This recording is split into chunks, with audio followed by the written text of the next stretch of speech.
To Peter and Ruffy's Football Show here on STV. The main talking points on tonight's programme.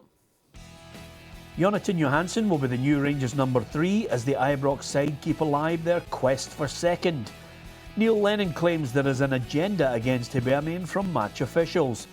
And Partick Thistle can't wait to see their top 6 fixture list. Yeah, just a few of the talking points we'll be discussing tonight. Alan Ruff is alongside me, Peter Martin. I'm delighted to say our boot-room guest is the Partick Thistle manager, Alan Archibald. And never a better time to get a manager on when you've secured top 6. And congratulations to Partick Thistle for that. We're going to speak to Alan about that. Let's have a quick look at the headlines from the back pages of the newspapers. Here's the Daily Record, and of course all the references there are about Pedro Caixinha and Aberdeen 0, Rangers 3 from yesterday's match up at Pittodrie.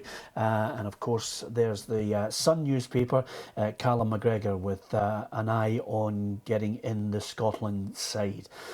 So that's a few of the headlines. I must just say at this point, as well as Partick Thistle getting congratulated, well done to Livingston. They secured the League One title, and as you can see there, they looked as if they were more than happy.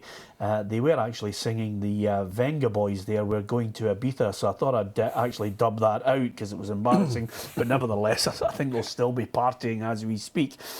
Was there a celebration in the dressing room about what you guys had achieved? Because it's absolutely, first class, top 6 finish for Thistle, Alan.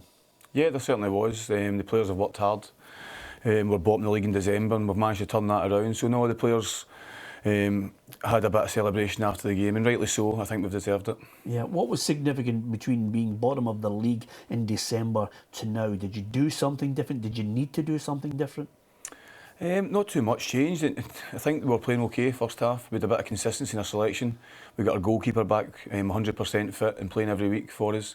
I think that helped, and we started to score goals at the right time in games, and we stopped leaking the late goals, which we had lost a few early on in the season, which obviously lost the right few points because of that. Yeah, I mean, it's the Jags' highest finish since 1980-81 when Ruffy, you were playing. I mean, that's the enormity of this achievement from Partick Thistle. Yeah, it's been fantastic, and Alan's touched it on briefly there. I think in hindsight, if he takes a step back and looks at all these late goals, you could be talking another 12 points.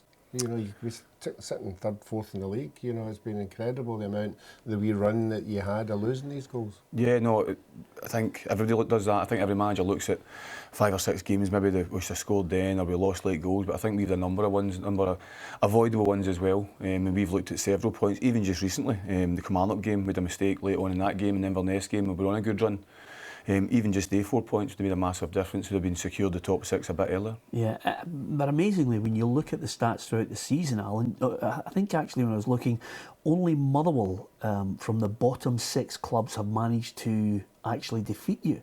You've managed to either draw or win against the teams in the bottom 6. Yeah, we've had that kind of form over the last few seasons. We've always do well against the guys round about us, and that's probably kept us up in recent seasons. The big thing was trying to get points off the top sides, which we've always struggled to do. We've started to turn that around this season as well. We're on a wee mini run since we lost against Aberdeen, and we've put a good run together. We won a game against Hearts, we got a point against Celtic as well. So hopefully we've turned that around. It gives us the belief going into the split games, and obviously Ibrox this Saturday as well, that we can go and get points off the bigger teams. Yeah, well, I was listening to most of the players, they're now talking about catching Hearts. That must please you that the attitude, the mindset seems to have changed.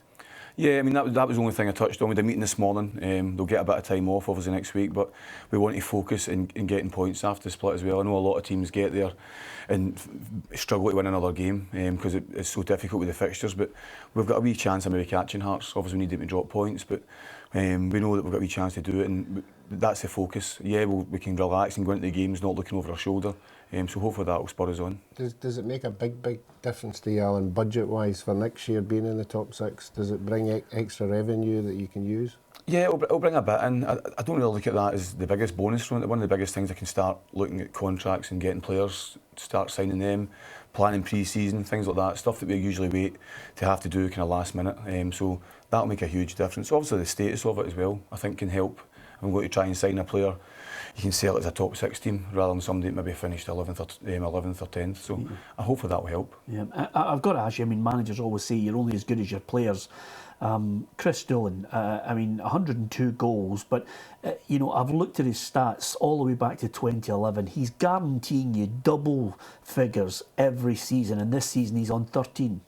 Yeah, the biggest complaint, or my biggest worry probably, or concern, is that we're over-relying him a little bit too much. We've brought other strikers in at different times to try and help him along the way, because thankfully he's always fit, Chris, and it's a major bonus to have because his goals are worth their weight in gold for us. So it's important we get other backup and about. I think Chris Erskine's come in and helped as well. We've got goals for other areas of the team, but he's been a fantastic fantastic servant to the club, and a fantastic tribute last week getting the 100 goals. Yeah, and over and above that, you just touched on Chris Erskine there. There are certain players who seem to feel at home at a particular club. He's one, he's chipped in with 9. Even Liam Lindsay at the back, I think he's got 7 goals. Yeah, we've got goals for areas in the team, and he touched on Squiddy, we call him, Chris Erskine. I think Partick Thistle just suit him. We know what he's about. I think last week he had one of the terrible Squiddy games where he was a 1 out of 10, and that happens every now and again, and the Partick Thistle fans know that. We recognise that as well, but you get the other side of it. Like Saturday, the first 45 minutes he was unplayable, so no, it's good he's come in and he's helped those out, and we've got goals for other areas of the team this year. Yeah, I wouldn't worry about that. If Scott Brown can get a 2 out of 10 at Hearts at Tynecastle last week, anybody can get a low one and still come back from it, as I mentioned to him with great glee. Listen, congratulations to all the guys there. Well done for Thistle, and let's hope you can climb even higher in the table. As far as the football over the weekend, one game yesterday, I was so looking forward to it, Ruffy, and then 2 or 3 minutes into it, all kicked off. Wee bit of needle, as Aberdeen Rangers games usually are, but boy, I didn't see the 3 goals at the tail end. Kenny Miller's first strike was something that if you'd seen it in another country, you'd be raving non-stop all week. Yeah, I think anybody who was watching that game would have said the exact same thing. You know, I think Rangers are the better of the first half. The second half, Aberdeen dominated for a large part of it and looked as if they were going to be the team that were going to get the first goal, but it wasn't to be. And again, you know, you get Rangers winning 3-0 and their star man's their goalkeeper. You know, so it just shows you how, you know, important he is to the team. But you're right, Kenny Miller.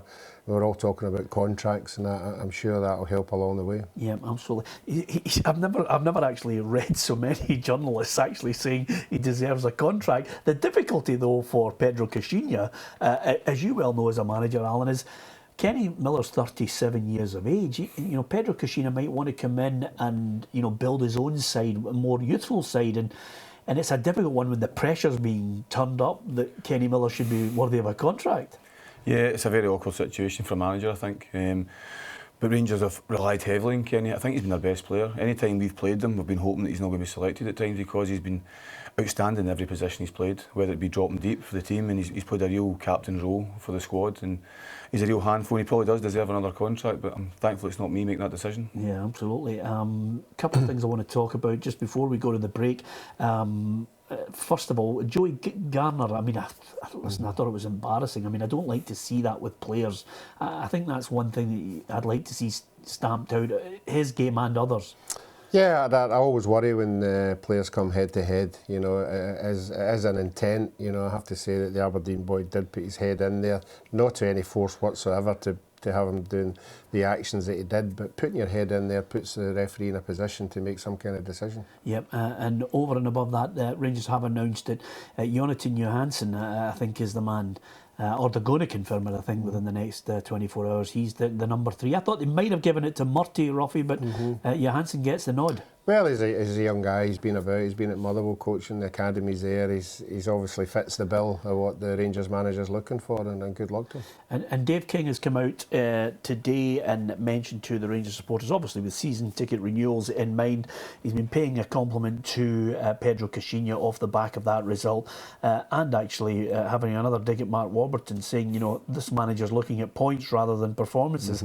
I don't know why he just doesn't move on and let it go. Yeah, it seems to be. You know, when you're at rattle his cage, he doesn't let it go, and it's the same with Mike Ashley down there. It seems to be two ongoing things, but I'm sure with the big game coming up, I'm sure he'll have to concentrate on that. Well, it's one of those days in the west of Scotland where you actually get to realise from most headlines that there is actually another team in Glasgow and they're doing all right. It is, of course, Partick Thistle. We're delighted that Alan Archibald is with us. He'll be joining us after the break as well. We'll be talking about the Premiership and asking the question, is there an agenda from match officials against Hibernian? We'll discuss that. We'll hear from Neil Lennon and Jack Ross ahead of a big game for St Mirren tomorrow. But I thought we'd go into a quiz question all about the Jags and a goal scorer.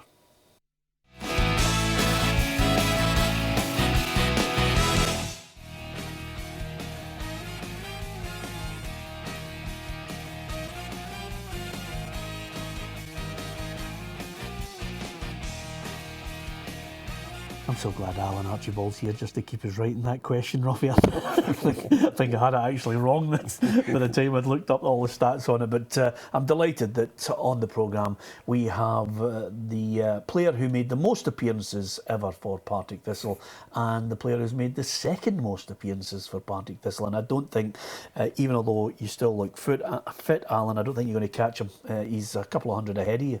Yeah, I'll not catch him. I'll definitely not. Hopefully, if I keep us up another season, they're going to rename the lounge at Firhill. Yeah. Yeah, Alan Archibald lounge instead of Yeah, no, absolutely. You have to get better paint in there. that's another thing. And strangely enough, in this day and age, and especially when you think about trying to get players to stay with a club for such a long time, I don't think anybody's going to take your record, Ruffy, at Thistle.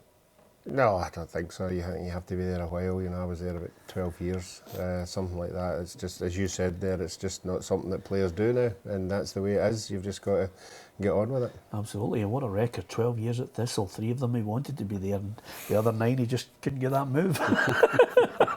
Okay, let's concentrate on the other matches, because the great thing about Thistle is you got to look forward to playing against the top 6. Celtic just continued to go through the season. Only a select band have managed to take points off them: Inverness, Rangers and Partick Thistle. And they dismantled Kilmarnock at the weekend, and again Stuart Armstrong with a brilliant first goal, Ruffy.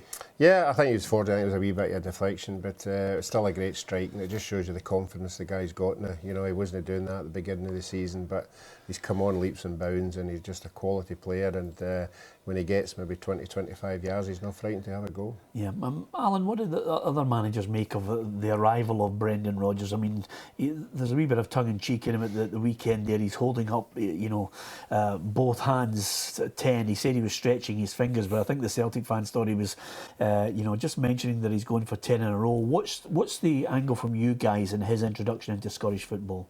I think it's great for the game. I think it's good for up in Scotland. Gives the game a lot more credibility, I think, and he's always talking up. I think that's one thing as well. He's always got something good to say about different ideas, about the winter break, and he's always talking up. I think it's only a good thing. Yeah, as far as the other results from the Premiership over the weekend, at the top end, we've got a battle going on as far as Rangers and Aberdeen, the battle for second, third place, and St Johnstone's still in the mix as well. So here's a look at the table. Here's how it all pans out. There's Thistle in the top 6, now looking to play the likes of Hearts, St Johnstone, Rangers, Aberdeen and Celtic. The bottom end, we really do have an interesting battle, Ruffy, to try and avoid relegation. Do Inverness to you look doomed? Well, I think we all said, when the split comes, and Alan will know better than us, that you've got to have enough points to be able to catch the people. You're still talking about 15 points, and you've got obviously the 5 games, and if you could win possibly 3 of them, so you've got to be in touch with the people above you, and that's what Inverness have to do. They need to grab a win before the split and put everybody else under pressure. Yeah, I mean, you've managed to avoid getting embroiled in this relegation battle on more than a few occasions, Alan. What's the key to it as a manager when you're grasping, looking and wondering where that win is coming from? I think, as Ruffy said, being in touch. I think they've got a massive game this weekend. I think they go to Motherwell, and if they can win that means they're in touch with everybody else. And it'll give everybody great confidence. They'll have a week's break, and then they're ready to go into the last kind of 5 fixtures where they're playing the teams around about them. And they'll all fancy each other. I think that's that's the good thing about the split. I know it's great for the neutrals looking on. It's not great for us managers if you're involved in it, but you know something's got to give in every game. So it'll give you something to hang on to if they get a victory this weekend, go into the split in a confident mood. Yeah, and I mean, all you have to worry about is Rangers. I mean, you've managed to take points off Celtic. Do you go into it with a different style of confidence when the way the team's playing now that you can do something against Rangers at Ibrox? Yeah, I think we do. We've been on a good run now. We said that before we went to Parkhead. We've been on a good run since we lost to Aberdeen. I think we're 7 or 8 games unbeaten. So we go there in a different type of form than we went the last time, and the players are full of confidence. It's still a good place to go and play football. We know they're still a top side. They got a fantastic result at the weekend. Scoring 3 goals against Aberdeen is not easy. I think Derek's record has been fantastic this season, so it'll be a tough game for us. Yeah, he's not overconfident, but he just told me what his team is for Saturday. Yeah, absolutely. Well, that's good. Well, thankfully Alan had phoned Pedro Caixinha to get the 1-11 for it, but who cares about it? Does it bother you when people name their teams after? You just think it's a lot of nonsense. You've still got to go out and beat them. Yeah, you've still got to beat them. I think it helps a little bit because you've got a picture of it. There's still that doubt that it might not be the team. So yeah. I think Lee McCulloch last week have been happy that he knows what he's going to face and he can maybe tweak a couple of things, but you're not going to change your own team. No. OK, let's go to the Championship where it's just as cutthroat top and bottom. 13 draws for your old side, Ruffy Hibernian. And I don't think Neil's helped himself. Again, he's having a pop at the match officials. He reckons there's an agenda against Hibs. That could get him in hot water as well. Yeah, again, I think Alan will know more than anybody. You know, our managers after the game, when you get and put the media in front of you, when you're trying to win games and there's wee decisions go left and right and you're still boiling with what has happened and you want explanations, you want somebody to tell you, to reassure you that you're right. And I think just in the last 3 or 4 games, things have been going against Hibs, and I think he's just taking it personally. I don't think there's any agendas at all. It's just these things come up in the game, you've got to deal with it. Yeah, well, he was far from a happy man on our programme on Saturday. You need to explain to me the rules of handball.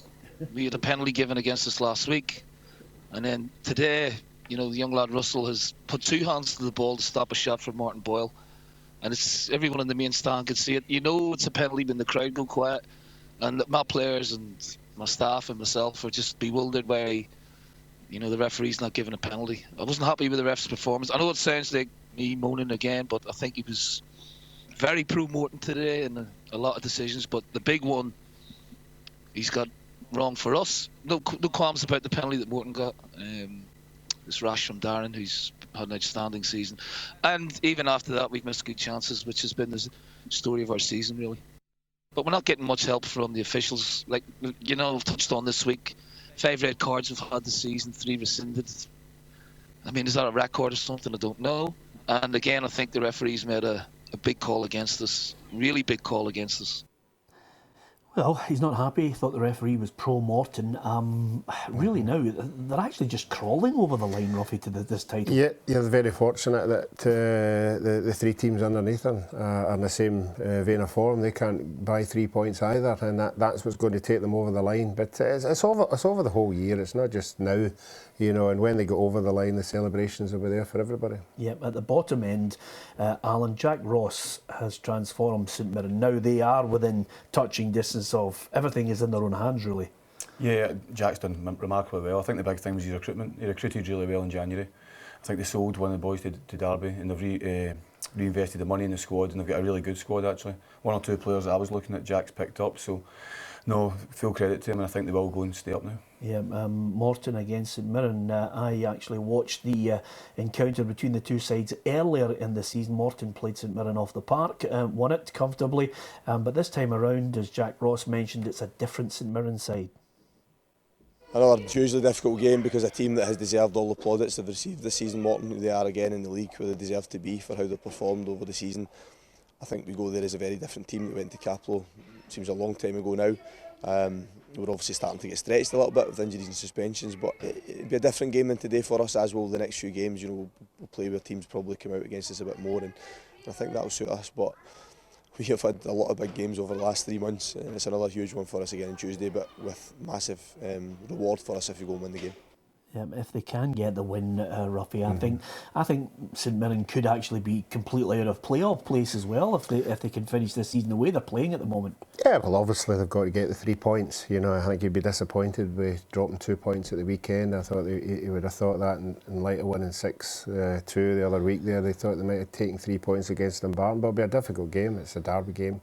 Anything can happen in these games, but that's what we'll be hoping for.